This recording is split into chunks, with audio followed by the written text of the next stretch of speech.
Am I the a-hole for refusing to babysit for my sister because I don't want her stepdaughter in my house or to be alone with her? This might end up being long, but I need to get it off my chest and hopefully get some honest feedback. I'm in my 20s and live alone. I have a pretty peaceful life, and I do what I can to stay close with my family. I'm the fun uncle to a bunch of nieces and nephews, and up until recently, I loved having them over. I'd let them play video games, watch movies, eat junk food, things their parents don't usually allow. I liked being that safe space for them, where they could just relax and be kids. My older sister, who's in her 30s, has been married to Nick for around 6.5 years. When they got married, Nick already had a daughter from a previous marriage, Abby. She was about 5 at the time. And I'll be honest, when they first got together, we all adore her. She was sweet, curious, full of energy, and honestly blended into the family like she had always been there. She used to call me Uncle, would run up to hug me at family gatherings, and even drew me pictures. I still have one she made when she was 6. It says, "To my uncle who always gives me juice and cookies." But things changed dramatically about 5 years ago. That's when Abby's mom divorced her second husband. Since then, it's like something inside her snapped. She went from tolerating my sister and Nick to full-on hating them. And she made it her mission to poison Abby against us. Against Nick, against my sister, and even her younger siblings, who are Nick and my sister's biological kids. I get that divorce is hard. Co-parenting isn't easy. But this went way beyond that.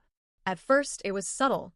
Abby would say strange things like, "Mommy says you're not my real family," or "I don't have siblings, just pets at Mom's house." We brushed it off as confusion. She was young, after all, and trying to make sense of conflicting messages from both households. But over time, it escalated. Abby became colder, more distant, and then outright rude, especially to my sister. She refused to talk to her unless absolutely necessary, rolled her eyes constantly, and snapped whenever she was asked to do anything. But what truly changed everything was when we found out she was spying. Yes, spying. Abby started snooping around their house, opening drawers, going through cabinets, even sneaking into their bedroom when she thought no one was watching. One day my sister caught her taking pictures of prescription bottles and sending them to her mom. Another time, she was trying to take photos of a private letter Nick had left on his desk. They had to start locking everything, literally everything. Their bedroom door stays locked even during the day. Medications are now kept in a locked box in a high cabinet. My sister even had to hide her personal journal because it had been read. It would be one thing if it was just happening at their house. But then it started happening at our houses too. At my parents' house. My other sister's place.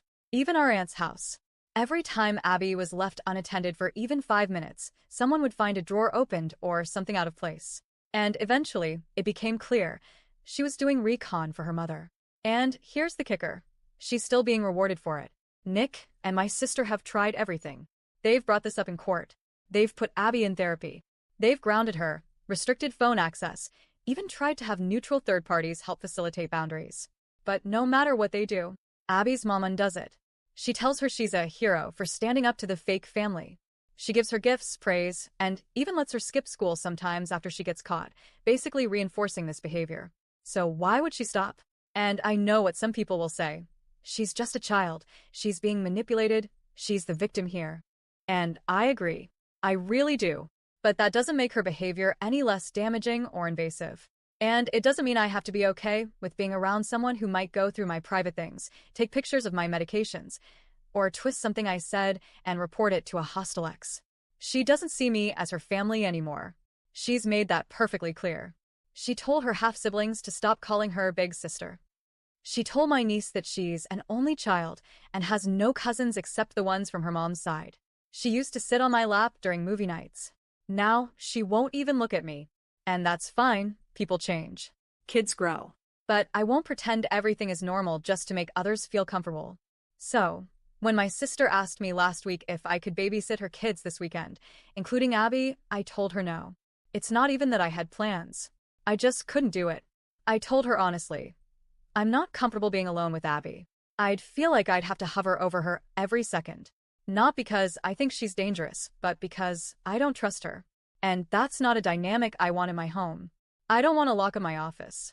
I don't want to be paranoid about what's on my kitchen counter or what she might overhear and report. I don't want to feel like the adult being watched by a child. My sister offered a compromise. Maybe I could just come over and babysit at their place instead of having the kids at mine. But to me, that didn't really solve anything.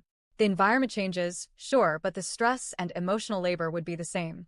And I'm sorry, but I'm not volunteering for a few hours of high-alert stress just to play peacemaker in a situation I didn't create. My sister, to her credit, said she understood. She was disappointed, but she didn't press me. Nick, however, did. He called me and basically laid into me for giving up on Abby. He said she's not a bad kid, just a confused one, and that if everyone gives up on her, she'll never get better.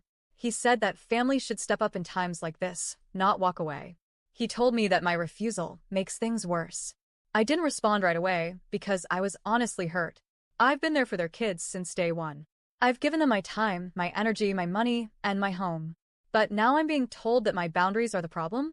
That I'm at fault because I'm not willing to be emotionally drained for someone who has zero respect for me? I don't know. Maybe I am being selfish. Maybe I should try harder. But I can't help but feel like I've already tried, and I've been pushed out anyway. So, am I the a-hole for refusing to babysit because I don't want Abby in my house or to be alone with her?